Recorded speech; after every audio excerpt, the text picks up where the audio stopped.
সকাল সকাল উঠেই আমি বাগানে গেছিলাম। বাগানে গিয়ে দেখি বেগুন গাছে প্রচুর বেগুন হয়েছে।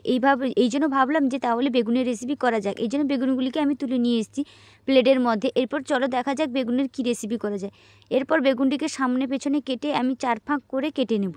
বেগুনের রেসিপি আপনারা অনেকেই অনেকভাবে খেয়ে দেখেছেন, কিন্তু এই প্রসেসে একবার বেগুনের রেসিপি করে দেখবেন কতটা সুন্দর এবং টেস্টি রেসিপি। এই জন্য আমি সর্বপ্রথম বেগুনগুলিকে কেটে নিয়েছি। এর মধ্যে রয়েছে পেঁয়াজ বাটা, টমেটো, কাঁচা লঙ্কা, আদা রসুনের পেস্ট এবং কয়েকটি চিংড়ি মাছ কেটে রাখা, নুন হলুদ মাখানো। এরপর কড়াইতে বেশ খানিকটা তেল দিয়ে আমি চিংড়ি মাছগুলিকে হালকা পরিমাণে ভেজে নেব, লাল লাল করে। চিংড়ি মাছগুলি যতক্ষণ লাল লাল হচ্ছে ততক্ষণ একটু নাড়িয়ে আমি প্লেটের মধ্যে তুলে নিলাম। তুলে নিয়ে আর একটু কড়াইতে সামান্য তেল দিয়ে আগে থেকে বেগুনগুলিকে কেটে রাখা, আলুগুলিকে কেটে রাখা দিয়ে ভালো করে সামান্য নুন হলুদ মাখিয়ে আলু আর বেগুনগুলিকে ভালো করে ভেজে নিতে হবে। ভেজে নিয়ে তুলে নিয়েছি। এরপর সামান্য পরিমাণ তেল দিয়ে আগে থেকে তৈরি করে রাখা মশলা দিয়ে দিতে হবে এবং সামান্য নুন হলুদ এবং লঙ্কার গুঁড়ো দিয়ে মশলাটিকে কষিয়ে নিয়ে মশলার গা থেকে যে তেল বেরাবে সেটাই তেল বেরিয়ে এলে চিংড়ি মাছ এবং আলু বেগুন দিয়ে সামান্য পরিমাণ নাড়িয়ে কষিয়ে নিলে রেডি হয়ে যাবে বেগুনের ফুলঝুরি। আপনারা এই রেসিপি একবার ট্রাই করে দেখবেন কতটা সুন্দর।